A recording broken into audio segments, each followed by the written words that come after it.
সবচেয়ে বেশি ঝামেলায় পড়েছে মোদি। আন্দোলন বিপ্লব দমনে পুলিশের পোশাকে অন্য দেশের নাগরিকদের থাকার প্রমাণ মিলছে। আন্তর্জাতিক অপরাধ ট্রাইব্যুনালের চিফ প্রসিকিউটর বলছে নিজেই, প্রমাণ অনুমান না।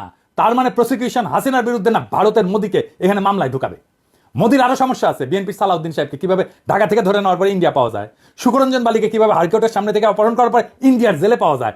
মোদিকে এটার জবাব দিতে হবে তো, ইন্ডিয়াকে রাষ্ট্র হিসেবে এটার জবাব দিতে হবে তো। দেখেন, ইলিয়াসকে হত্যা করতে চাইছে আমেরিকা আওয়ামী লীগের ভাইস প্রেসিডেন্ট, আবার পিএইচডি করেছে।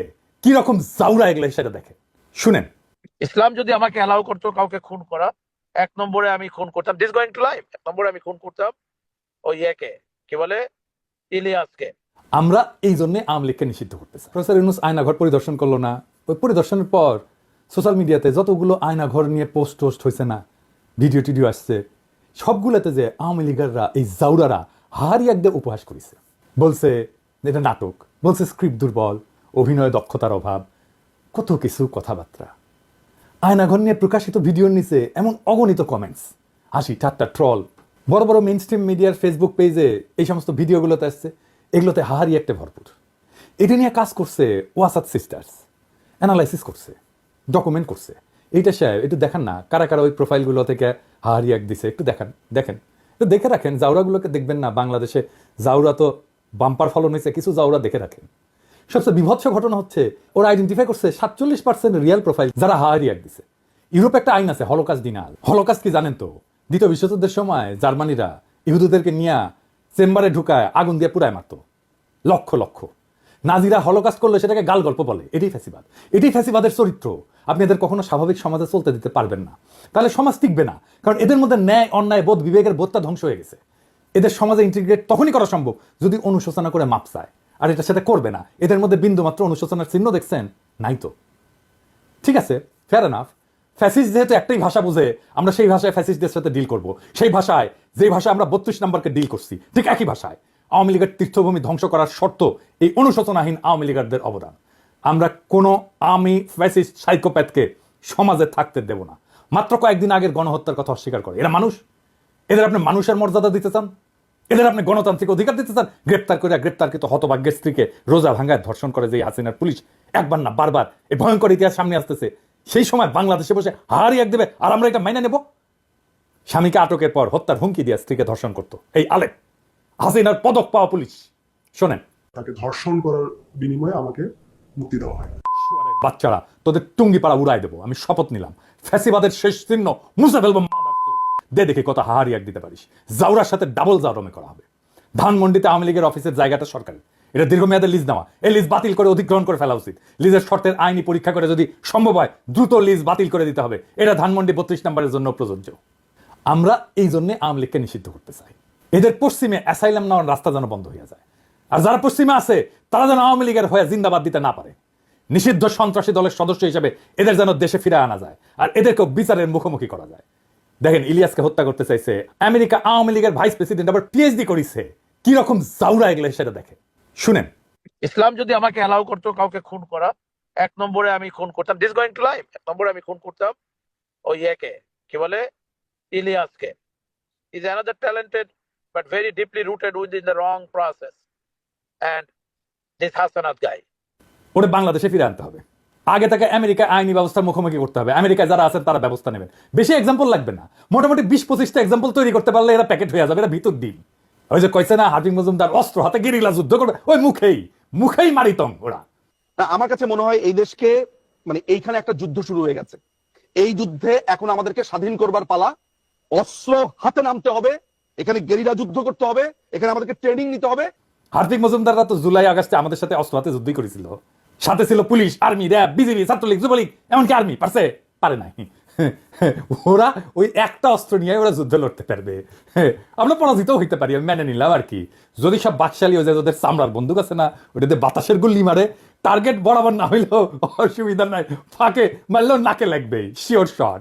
হৃদয় সাহেব বুঝায় দেন, বন্দুকের গুলি ছুড়ে দেন। শুনিস হার্দিক, মুলা লাগবে, মুলা পাঠামু আর পচা গরু খা কিছুদিন, দেখ পারিস কিনা। আরাম দাদা। আওয়ামী লীগারদের ফেসবুক প্রোফাইল দেখলে ব্লক করবেন, ওদেরকে ওদের বাবলের মধ্যে আটকায় ফেলেন। দেখবেন না ওদের পোস্ট, ইন্টারাক্ট করবেন না ওদের পোস্টে, ওরা শুকায় মরবে। আমরা এই দেশের 95% মানুষ, ওদের এইভাবে বিচ্ছিন্ন করে দিলে ওরা শুকায় মরবে সোশ্যাল স্পেসে। ইউটিউবে আনসাবস্ক্রাইব করলেন যদি ওদের চ্যানেল ট্যানেল থাকে। আর একটা বিষয়, ওই যে পুলিশের ইউনিফর্ম তো বদলাইতেছেন না, ভালো, কিন্তু পুলিশের লোগো বদলাইতে হবে। যে লোগোর মধ্যে নৌকা আছে অভিশাপের চিহ্ন, কিভাবে পুলিশকে পুলিশ লীগ বানানো হয়েছে সেটার অডিও ক্লিপ ফাঁস হয়েছে, শুনেন। এই যে বেনজির হারামজাদার কথা শুনেন, আমেরিকার স্যাংশন পাওয়া কোটি লোকে আছে, এটা বের করেন, শুনেন। জি স্যার, আপনি আপনার বক্তব্য কন্টিনিউ করেন স্যার, প্লিজ। Thank you. তো আমরা ওই দিকে যাই। Thank you so much. আমি একটু ওই যে তনুর কথা উত্তর দিইনি। আওয়ামী লীগ আমলে যত রিক্রুটমেন্ট হয়েছে এগুলো কিন্তু সব পুলিশ ভেরিফিকেশন করে রিক্রুটমেন্ট করা হয়েছে, ঠিক আছে? যে কারণে এরা ক্ষমতা এসে কিন্তু সারদা থেকে প্রচুর লোককে তারা পুলিশ ট্রেনিং থেকে বাদ দিয়ে দিছে। কেন বাদ দিছে ইউ ক্যান আন্ডারস্ট্যান্ড। আমরা আমাদের সময় আমি যে কদিন ছিলাম বা তার আগেও আওয়ামী লীগের আমলে আমাদের জানা মতে মানে ওই ভিন্ন মতাদর্শ কোনো লোকজন সহজে ঢুকতে পারে নাই, বিকজ এগুলোকে সব আগে পুলিশ ভেরিফিকেশন করে এরা কে কোন মতাদর্শে সেগুলো নিশ্চিত হয়েই চাকরি দেওয়া হয়েছে। এটা আপনার জানার জন্য। এই জন্য কিন্তু ওই কালকেও কোথায় পরশুদিন কোথায় কথা বলছিলাম, তারা বলছিল যে এরকম লোকজন বলে যে এটা বেনজিরের বাহিনী, ঠিক আছে? এবং পুলিশকে কিন্তু এরা বিশ্বাস করে না, এরা খুন করে ক্ষমতায় আসছে, আবার এরা কিন্তু পুলিশকে বিশ্বাস করে না। যদিও এই মুহূর্তে তারা প্রচুর লোকজন নিয়ে আসছে, ওই যে রিটায়ারমেন্ট থেকে এখান থেকে সেখান থেকে এনে বসিয়েছে। ওই যে আপনার 2008 সালের আগে 9 সালের আগে যারা রিক্রুট ছিল পুলিশে তাদেরকে সামনে নিয়ে আসছে, এইভাবে কিছু লোকজনকে সামনে এনে চালানোর চেষ্টা করছে, কিন্তু বেসিক্যালি কিন্তু তারা পুলিশকে বিশ্বাস করে না। এরা তারা মনে করে যেগুলো আওয়ামী লীগের সমর্থক, পুলিশ ইন্টার বাহিনী আওয়ামী লীগের সমর্থক। আর আমি মনে করি যে এই আওয়ামী লীগের পুলিশ বাহিনী তো আসলে বঙ্গবন্ধুর নেতৃত্বে কাজ করার ঐতিহ্য ইতিহাস আছে। আপনারা জানেন যে আপনার 25শে মার্চ কাল রাত্রে তো যে অ্যাটাক গুলো হয়েছিল তার মধ্যে প্রধান হচ্ছে রাজারবাগ পুলিশ লাইন, এবং তারাই প্রথম কিন্তু স্বাধীনতার সপক্ষে প্রথম গুলি বর্ষণ তারাই করেছে কিন্তু পাক আর্মিদের বিরুদ্ধে। তো ওখান থেকে কিন্তু এদের এই বাহিনীর একটা ঐতিহ্য আছে। আমি চেষ্টা করছি পুলিশ বাহিনীর সদস্যদের যারা আপনারা জানেন যে প্রচুর লোকজন তো যখন 5ই আগস্টের পরে প্রচুর পুলিশের সিনিয়র অফিসাররা কর্মস্থল ত্যাগ করে গেছে, আর আসে নাই। আর প্রায় 300-350 অফিসারকে ইতিমধ্যে চাকরিচ্যুত করা হয়েছে। সমসংখ্যক কর্মকর্তাকে বিভিন্ন জায়গায় সংযুক্ত করে রাখা হয়েছে, মানে তাদের ডিউটি থেকে প্রত্যাহার করে অকার্যকর করে রাখা হয়েছে।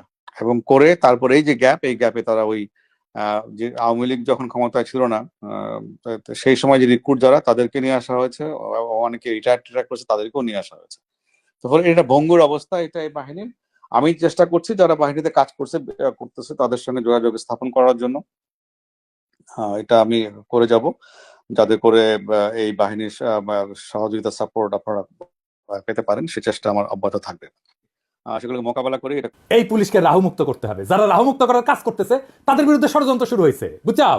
কারা করতেছে নাম কইলাম না, কিন্তু আমরা সব জানি। পুলিশের নেতৃত্বকে শান্তি মতো কাজ করতে দিবেন। যারা নানা ধান্দায় চুকলি কাটতেছেন পুলিশের নেতৃত্বের বিরুদ্ধে, সাবধান করে দিতেছি ভাইজান, আপনাদের সকলের আমল নামা করলে আছে আমার কাছে। আমি সুনাপটিদের পিছে লাগি না, এটা আমার স্বভাব বিরুদ্ধ, কিন্তু পুলিশের সংস্কারের যে ধারা শুরু হয়েছে, যেটা আমরা দেখতে পারতেছি, সেটাকে নেতৃত্ব শূন্য করে বাধা সৃষ্টি করতে চাইলে তাহলে ছাড়া হবে না, সাবধান হইয়া যান। যারা পুলিশের বর্তমান নেতৃত্বের বিরুদ্ধে চুকলি কাটতেছেন, শুনলাম প্রফেসর ইউনূস সাহেব নাকি চুকলি কাটতে গেছিলেন, সত্য নাকি? হ্যাঁ, স্যারের পাঠায় দিয়ে আপনাদের আমল নামা দিব, চাপা মায়ের দিয়ে দিব কলে, তাই সাবধান হইয়া যান। এই বান্দা জিন্দা আছে। আর হ্যাঁ, ওই যে আঙ্কারে যে পুলিশ সদস্য ছিল না, ওই যে ছত্রভঙ্গ করছিল, কাউরে না পিটায় কাউরে না মাইরা, ওটা খুঁজে পাওয়া গেছে।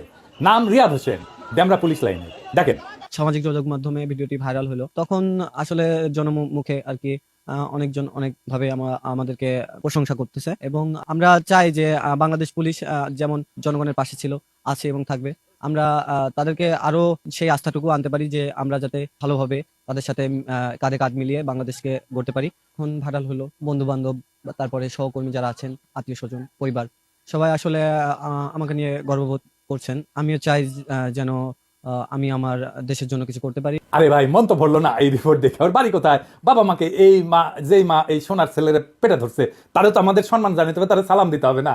তো এই ছোটখাটো রিপোর্ট না, বড় রিপোর্ট চাই। আর হ্যাঁ, ওকে বিভাগীয় পুরস্কার দেওয়া হোক, পুলিশ পদক দেওয়া হোক তারে। এবার আসেন হাদানকারী আফসোস লীগের আলাপে ফিরে আসি আবার। যারা জুলুমকে অস্বীকার করছে, যারা উপহাস করছে, তাদের ক্ষমা নাই। আমি পবিত্র কোরআন শরীফের একটা আয়াত পড়ি, সেখানে ঠিক একই ধরনের বার্তা আছে। যারা অপরাধী তারা বিশ্বাসীদের উপহাস করত, এবং তারা যখন তাদের কাজে দিয়ে গমন করত তখন পরস্পরের চোখ টিপে ইশারা করত। তারা যখন তাদের পরিবার পরিজনের কাছে ফিরত তখনও হাসাহাসি করে ফিরত। যুগ বদলায়, কিন্তু জালিমরা বদলায় না। ওই একই আবরণ নিয়ে ফিরে আসে বারবার। আর পবিত্র কোরআনেই বলা আছে কি করতে হবে, কোনটা আমাদের করণীয়, আর এদের ভাগ্যে কি আছে সেটা বলা আছে। তারা সামান্য হেসে নেই, শীঘ্রই তাদের কৃতকর্মের জন্য প্রচুর কাঁদবে। এখন প্রশ্ন হচ্ছে কেন, কিভাবে তাদের এই সাহসটা তৈরি হইল, কারা এই সাহস তৈরিতে ভূমিকা রাখলো? আসেন সেটা বুঝে দেখি। 5ই আগস্টের পর আমরা দেখছি সমস্ত অর্গানাইজ শক্তি কেন্দ্র যেগুলো ছিল, যেমন ধরেন বড় রাজনৈতিক দলগুলো, আর্মি, এরা আওয়ামী ফ্যাসিস্টদের আশ্রয় দিল। প্রথমে আশ্রয় দিল আর্মি সারা দেশের ক্যান্টনমেন্টগুলোতে, তারপরে জাতীয় স্থানীয় পর্যায়ে বিএনপি, জামাত, কিছু নেতা, এমনকি পুলিশ, ডিজিএফআই নিরাপদে সীমান্ত পার করে দিল। আর্মির হেফাজত থেকে পালায় গেল লেফটেন্যান্ট জেনারেল মুজিব। কাউকে এর জন্য দায়ী করা গেছে? করা হয়নি। কেন করা যায়নি? ওয়াকারের বিরুদ্ধে কিছু বললে হুক্কা হুয়া শুরু করে দেয় ডিজিএফআই এর পেইড এজেন্টরা। ওয়াকারের জন্য নাকি ইন্ডিয়া বাংলাদেশে আক্রমণ করে নাই। হ্যাঁ, খারান হাইসানি, আমি না ঘোড়ায় আসবো। ডিজিএফআই ভালো, খুবই ভালো। বয়ান দেয় ডিজিএফআই নাকি একাই গুম করে না, আরো সবাই করেছে, তাই ডিজিএফআই অত খারাপ না। হ্যাঁ, ডিজিএফআই ভালো, খুবই ভালো ছেলে, সন্ধ্যাবেলা হাত মুখ দিয়ে পড়তে বসে, তাই না? যে আর্মি চিফ 5ই আগস্টে সারাক্ষণ ইন্ডিয়ান আর্মি চিফের সাথে কথা বলছে, হাসিনার বোনজামাই জন্য মেডিকেলি আনফিট হওয়ার পরে আর্মি চিফ হয়েছে, যার কমান্ডে আর্মি সবচেয়ে বেশি হত্যাকাণ্ড চালাইছে ছাত্র জনতার উপরে, যেই শহীদের শরীরে বেধা 66% গুলি আসছে আর্মির অস্ত্রাগার থেকে, আমার কথা না জাতিসংঘের কথা, সেই আর্মি চিফ ইন্ডিয়া থেকে বাংলাদেশ বাঁচাইতেছে। হে খোদা, আমারে উঠায় না, নয়তো দড়ি ফেলাও, বায়ে উঠে যায়। এই বয়ান যারা বলে তারা কার স্বার্থ রক্ষা করে? এই বয়ান যারা বলে তারা কার ক্রীড়নক? এই বয়ান যারা বলে তারা কার পুতুল? তাদের কি নাচায় আমরা জানি, ছাগল নাচে খুঁটির জন্য, আর এই খুঁটিটা কি সেটাও আমরা জানি। বাংলাদেশে হাসিনার পলায়নের সবচেয়ে বেশি ঝামেলা এখন কে করেছে? এটা বুঝলে আমরা সব রাজনীতি ফকফকা করে বুঝতে পারবো। আসেন সেটা বুঝে দেখি। সবচেয়ে বেশি ঝামেলায় পড়েছে মোদি। আন্দোলন, বিপ্লব দমনে পুলিশের পোশাকে অন্য দেশের নাগরিকদের থাকার প্রমাণ মিলছে। আন্তর্জাতিক অপরাধ ট্রাইব্যুনালের চিফ প্রসিকিউটর বলছে নিজেই, প্রমাণ, অনুমান না। তার মানে প্রসিকিউশন হাসিনার বিরুদ্ধে না, ভারতের মোদিকে এখানে মামলায় ঢুকাবে। মোদির আরো সমস্যা আছে। বিএনপি সালাউদ্দিন সাহেবকে কিভাবে ঢাকা থেকে ধরে নেওয়ার পরে ইন্ডিয়া পাওয়া যায়, সুকরঞ্জন বালিকে কিভাবে হাইকোর্টের সামনে থেকে অপহরণ করার পরে ইন্ডিয়ার জেলে পাওয়া যায়। মোদিকে এটার জবাব দিতে হবে তো, ইন্ডিয়াকে রাষ্ট্র হিসেবে এটার জবাব দিতে হবে তো। হাসিনাকে, তার দলের সব দুর্বৃত্তকে কেন আশ্রয় দিচ্ছে ইন্ডিয়া? আর কিভাবে বাংলাদেশের রাজনীতিতে হস্তক্ষেপ করছে সেটা তো আমরা জানি। হাসিনার অপরাধের সলিড এভিডেন্স পাওয়া গেছে জাতিসংঘ থেকে। আমরা করি নাই, প্রফেসর ইউনূস করে নাই, প্রফেসর ইউনূসের প্রশাসন করে নাই, করছে থার্ড পার্টি জাতিসংঘ। এইটার কোনো যদি কিন্তু নাই, এর সে সলিড এভিডেন্স হয় না। বাংলাদেশের আদালতে বেইজ্জতি, এটা মোদি ঠেকাইতে চায়। এইটা ভারত রাষ্ট্রের জন্য জরুরি। কিভাবে ঠেকাবে? একটাই রাস্তা আছে, প্রফেসর ইউনূসকে যত দ্রুত সম্ভব বিদায় দেওয়া। প্রফেসর ইউনূসকে বিদায় দিতে পারলে বাংলাদেশের সবকিছু আগের অবস্থায় চলে যাবে। এইখান থেকে পাইছে সাহস, আবার আগের গৌর, আবার হেডম নিয়ে আমরা আসতেছি। আর টাকা পয়সা তো আছেই, সবাই কিনে ফেলবে, এই হইতেছে প্ল্যান।